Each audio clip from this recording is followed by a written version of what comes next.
aujourd'hui je viens vous voir et je n'ai pas de conseils à vous donner.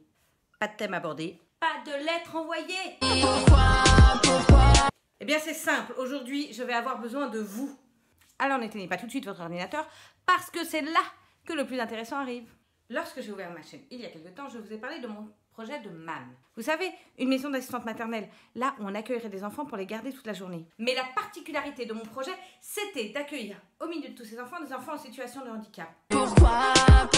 Parce que j'ai l'intime conviction que si très tôt vous mélangez les enfants en situation de handicap et les enfants qui ne le sont pas, les enfants qui ne le sont pas s'habitueront tout de suite à avoir des enfants qui sont différents d'eux et par conséquent, dans une société future, habitueront les autres à accueillir ces personnes qui sont différentes et par conséquent, eh bien, quand on voudra les employer dans un boulot, quel qu'il soit, ça se fera tout seul, ce sera naturel. Et puis en accueillant les enfants en situation de handicap, on peut aussi également les préparer à l'entrée à l'école. Et puis faire le lien avec l'école, les maîtresses, tout ça, tout ça. Bref, c'est un sujet complexe, c'est un sujet que j'ai développé au fil des années. Ça fait bientôt 2 ans que je développe ce projet et j'ai très envie de voir aboutir mon idée.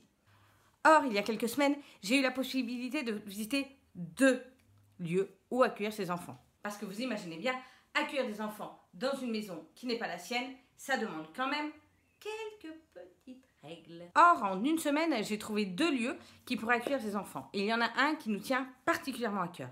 Donc, même si les choses ne sont pas encore jouées, j'aimerais aujourd'hui pouvoir accueillir les enfants dans cette maison. Et vous imaginez bien, entre ce que l'on doit payer à l'agence, les frais de fonctionnement, les travaux, les personnes que l'on doit payer parce qu'il faut refaire un chauffage, ou bien encore les loyers d'avance, bah tout ça, ça demande des sous.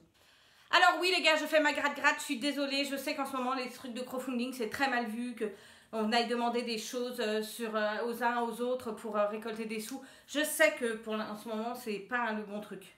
Mais voilà, là je tente le tout pour le tout parce que c'est mon rêve qui est en train de se réaliser. Et quand on a un rêve qui est au service des autres en plus, je trouve que ça vaut le coup d'essayer, non? Donc c'est avec mon cœur aujourd'hui que je vous parle. Je voudrais aujourd'hui pouvoir récolter 3 000 € en 2 mois. Et pour ça, j'ai besoin de vous. Alors je ne vous demande pas de me donner 1 000 €, 2 000 €, 3 000 € d'un coup. Hein. Je vous demande juste de me donner peut-être 1 €, 2 €, 5 €, 10 €, 20 €. Parce que petit à petit, eh ben, les petits bouts de chandelle, eh ben, on arrive à faire une chandelle entière. Évidemment, vous allez trouver tous les détails de ce crowdfunding dans le déroulé juste en dessous, là. Ouais, c'est ça, là. Et je compte sur vous pour qu'on y arrive et que rapidement, cette maison soit la maison de Paul et Louise. Je compte sur vous.